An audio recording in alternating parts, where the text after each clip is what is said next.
Hello friends, नमस्कार। Judicial exam watcher channel से मैं राजेश कुमार सोनी। हम लोग पढ़ रहे हैं एक्टिव एंड पैसिव वॉइस। छोटे छोटे वीडियो एक एक रूल को लेकर के इंडिपेंडेंट वीडियो है, कोई पार्ट वार्ट नहीं है। जो भी वीडियो देखेंगे एक रूल कंप्लीट उस वीडियो में आपको मिलेगा।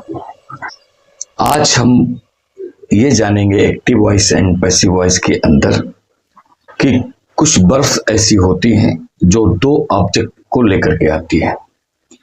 तब हमें उन दो ऑब्जेक्ट में से किसको लेकर के बनाना चाहिए या फिर दोनों में से किसी को भी लेकर के बना सकते हैं, ये चीज हम जानेंगे आज। तो शुरू करते हैं वीडियो को। हम लोग एक्टिव पैसिव पढ़ रहे हैं, एक्टिव और पैसिव वॉइस पढ़ रहे हैं, और इसके अंतर्गत हम वो रूल्स पढ़ रहे हैं जो एग्जाम में पूछे ही जाते हैं, गलत करके पूछे जाते हैं। और इन रूलों में बहुत छोटी सी गलती छुपाई जाती है, वही आपको पकड़ना है। यानी कि अगर आपको सही निकालना है तो गलत पकड़ना पड़ेगा, तभी आप सही निकाल पाएंगे। तो आज हम पढ़ रहे हैं ऐसी verbs, some verbs are used with two object in active voice sentences। अगर ये कंडीशन है तो passive can be made either of the subject. ये जनरल रूल है। कहने का मतलब अगर हमारे पास वर्ब है और इसके पास दो ऑब्जेक्ट हैं, वन और टू, तो पहले आप देख लीजिए मोटा मोटा अपनी भाषा में समझने के लिए, एक ऑब्जेक्ट आपके पास जिंदा होगा, एक ऑब्जेक्ट मुर्दा होगा। यूं कह सकते हैं एक लिविंग ऑब्जेक्ट होगा, एक नॉन लिविंग ऑब्जेक्ट होगा। हम अपनी ग्रामर की भाषा में इसको डायरेक्ट और इनडायरेक्ट ऑब्जेक्ट के नाम से जानते हैं। आपको ज़्यादा टेक्निकल नहीं होना है, आपको बस इतना जानना है कि अगर वो जिंदा है तो उसको, और जो मुर्दा है उसको कैसे हम आगे पीछे करके समझते हैं। आगे पीछे करने का मतलब ये है कि एक सेंटेंस में लिख के दिखाता हूं, फिर आपको पता चल जाएगा कि आगे पीछे का मतलब क्या है। अगर हमारे पास लिखा है ही gave me a book, अगर ये सेंटेंस लिखा है एक्टिव में तो यहां पर वर्ब है आपकी gave और इसके पास दो ऑब्जेक्ट हैं। तो देखो एक जिंदा है और यानी कि एक लिविंग है, एक नॉन लिविंग है। हम इसको मुर्दा कह सकते हैं। अपनी चीज को समझने के लिए, अपनी बात को समझने के लिए हम अपने हिसाब से इसको मुर्दा कह सकते हैं। और या फिर हम ऐसा कह सकते हैं कि ये इनडायरेक्ट होते हैं, जो लिविंग होते हैं इनडायरेक्ट होते हैं और जो मुर्दा होते हैं वो डायरेक्ट होते हैं, ऐसा आप समझ सकते हैं। तो मैं ये कह रहा हूं कि ये दो ऑब्जेक्ट हैं, ये तो आपने पता कर लिया, लेकिन इस सेंटेंस में हम ऐसा भी कर सकते हैं कि इस ऑब्जेक्ट को हम पहले रख सकते हैं और इस ऑब्जेक्ट को बाद में रख सकते हैं। कहने का मतलब अभी हमारे पास जिंदा पहले है, वर्ब के ठीक पास में है, और मुर्दा बाद में है।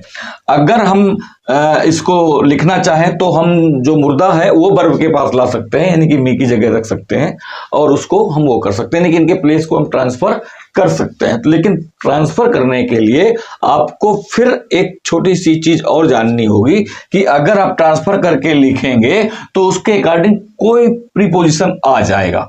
जैसे लिखा है ही गेव अ बुक, फिर टू मी लिखना पड़ेगा यहां पर। कहने का मतलब यहां अकेले मी नहीं लिख सकते, टू मी लिखना पड़ेगा। He gave a book to me. ऐसे अगर आप पहले जिंदा रखते हैं बाद में मुर्दा रखते हैं तो फिर कोई प्रीपोजिशन की जरूरत नहीं है, यानी कि इस स्टाइल में आपको प्रीपोजिशन यूज करने की कोई जरूरत नहीं है। लेकिन अगर आप स्टाइल चेंज करते हैं, आप पहले मुर्दा लाना चाहते हैं बाद में आप जिंदा लाना चाहते हैं, तो फिर आपको प्रीपोजिशंस यूज करने पड़ेंगे according to the verb used in your sentence. तो ये बात समझ में आ गई आपको। अगर ये बात समझ में आ गई है तो हम इसका पैसिव बना करके भी देख लेते हैं, तो ज्यादा समझ में आ जाएगा, क्योंकि आज हम यही बात कर रहे हैं। गलती यही होगी, जो भी सेंटेंस बनाया जाएगा उसमें गलती यही की जाएगी। और एक गलती और की जाएगी कि कभी कभी क्या होता है, हमें लगता है कि हमारे सेंटेंस में दो ऑब्जेक्ट हैं, लेकिन वास्तव में वो दो ऑब्जेक्ट नहीं होते हैं। आप किसी को भी लेकर के बना देंगे, चूंकि वो चार नीचे दिए होंगे तो दो एक से बने होंगे, दो एक से बने होंगे, लेकिन वास्तव में वो ऑब्जेक्ट होता ही नहीं, उसमें केवल एक ही ऑब्जेक्ट होता है। और एक फिर क्या होता है अगर ऑब्जेक्ट नहीं होता है, तो उसको भी हम अभी समझेंगे। उसको आप एक एग्जांपल से समझ लीजिए। अगर लिखा है he made me a captain, अगर ऐसे लिखा है तो अब आप देखेंगे कि ही तो वर्ब, ही तो सब्जेक्ट हो गया, मेड वर्ब हो गई, ऑब्जेक्ट आपके पास मी है और ये आपको ऑब्जेक्ट लगेगा कि ये भी ऑब्जेक्ट है। लेकिन वास्तव में ये ऑब्जेक्ट नहीं है, केवल ऑब्जेक्ट ये है आपका। अगर ये ऑब्जेक्ट नहीं है तो फिर क्या है ये, क्योंकि यहां पर दो है ही नहीं, मी ही तो कैप्टन है, मी ही तो कैप्टन है, he made me a captain, तो मी ही कैप्टन है, तो दो ऑब्जेक्ट यहां होने का सवाल नहीं उठता है। तो फिर कैप्टन क्या हो गया, कैप्टन हो गया मेड वर्ब का कॉम्प्लीमेंट, यानी कि यहां पर कैप्टन कॉम्प्लीमेंट है ना कि ऑब्जेक्ट है। इसलिए यहां ऐसे सेंटेंस जब आएंगे तो आपको सावधानी बरतनी पड़ेगी, गलती यहीं पर होगी। और यही बताने के लिए वीडियो बना रहा हूं कि इसको ऐसी कंडीशन में आप इसको ऑब्जेक्ट ना मान लें। आप सेंटेंस को ध्यान से पढ़ें और देखें कि दो है या एक है। अगर एक है तो फिर वहां पर दो ऑब्जेक्ट हो नहीं सकते ना, तो फिर आप दूसरे को लेकर बना नहीं सकते, यानी कि कॉम्प्लीमेंट को लेकर के आप नहीं बना सकते हैं। आप ओरिजिनल ऑब्जेक्ट को लेकर के ही पैसिव वॉइस बना सकते हैं। तो यहां मी होगा ऑब्जेक्ट ना कि कैप्टन, कैप्टन होगा कॉम्प्लीमेंट, ये आपको याद रखना है। तो पता कर लेना है कि जब भी दो ऑब्जेक्ट आए तो दो अलग हैं या नहीं है। अगर दो अलग हैं तभी दो ऑब्जेक्ट हैं, अगर वो एक ऑब्जेक्ट के लिए ही वो दूसरा वर्ड यूज किया गया है तो कैप्टन कौन है, मी,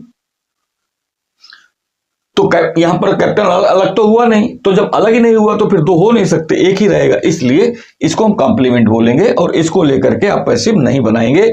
गलती परीक्षा में यहीं से दी जाएगी। अगर इस रूल को पूछा जाता है तो इस रूल में सिर्फ यही हो सकता है और कुछ है नहीं इस रूल में।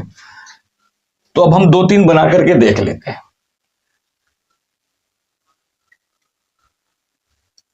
तो पहला वाला था he gave me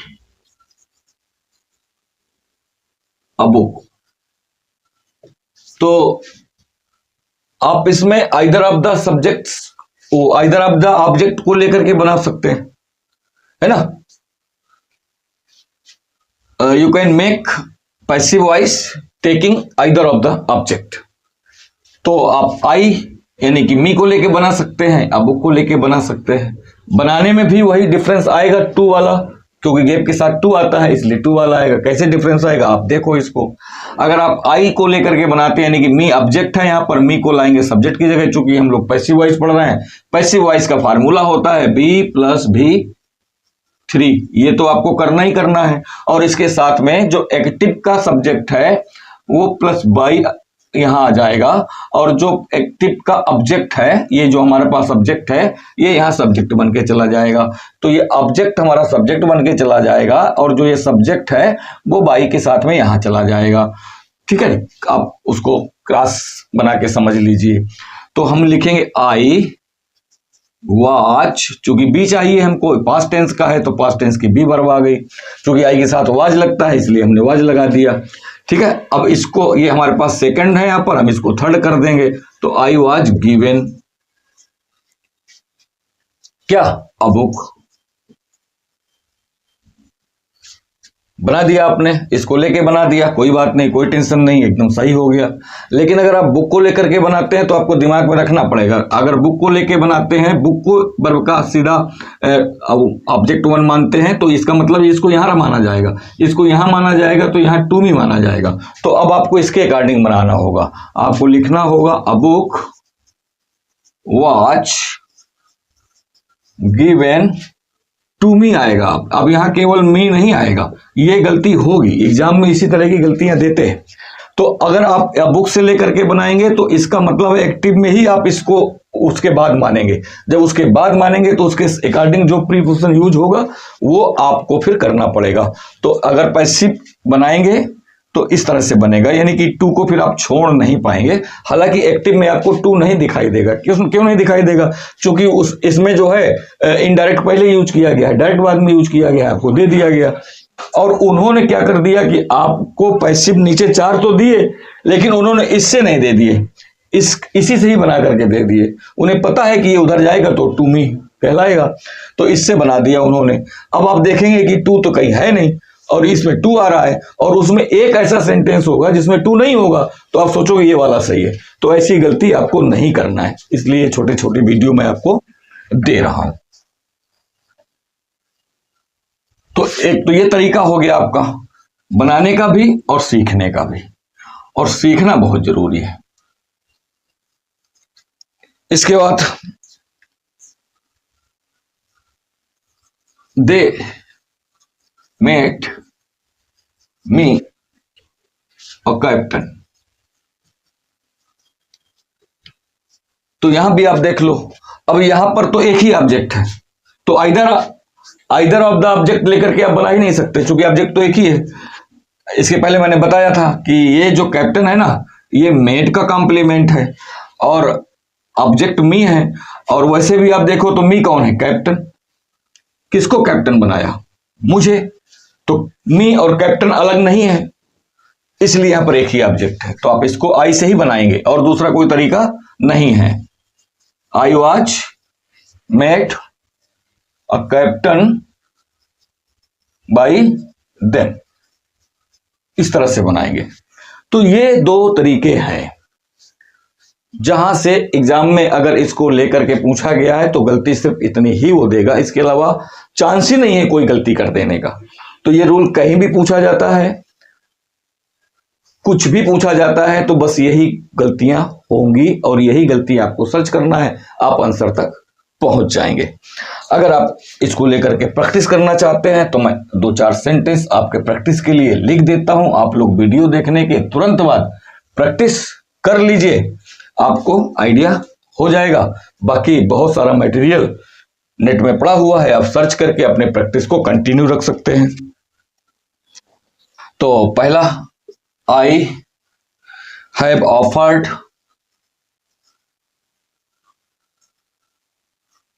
a job, लेकिन किसको? Offered him a job. दूसरा, दे मेड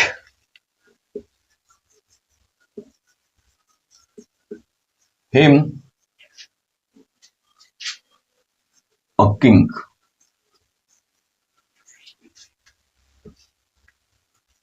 तीसरा, she told me a story. चौथा, she did not lend me money।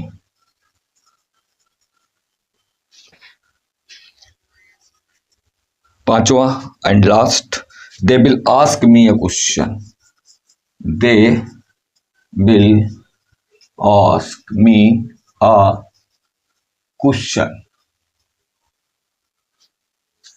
तो ये 5 सेंटेंस है, आप इसको बनाइए, प्रैक्टिस करिए, वीडियो देखने के ठीक बाद बनाइए, जिससे मेरे द्वारा बताई गई बातें आपको आपके दिमाग में तत्काल अभी होंगी, उनको आप यूज कर लेंगे तो फिर वो बातें आपके माइंड में रिटेन हो जाएंगी, वो काफी समय तक रुकेंगी या उनको रुकने की आदत पड़ जाएगी। तो ये था वीडियो। अगर आपको ये चीज पसंद आ रही है, वीडियो पसंद आ रहा है, तो लाइक कमेंट कर दिया करो भाई। और चैनल में पहली बार है, विजिट कर रहे हैं मेरे चैनल में पहली बार, तो सब्सक्राइब कर लीजिए, बेल आइकन को प्रेस कर दीजिए, ऑल को हिट कर दीजिए, नोटिफिकेशन आपके पास ऑटोमेटिक पहुंच जाएगा। Thank you for watching.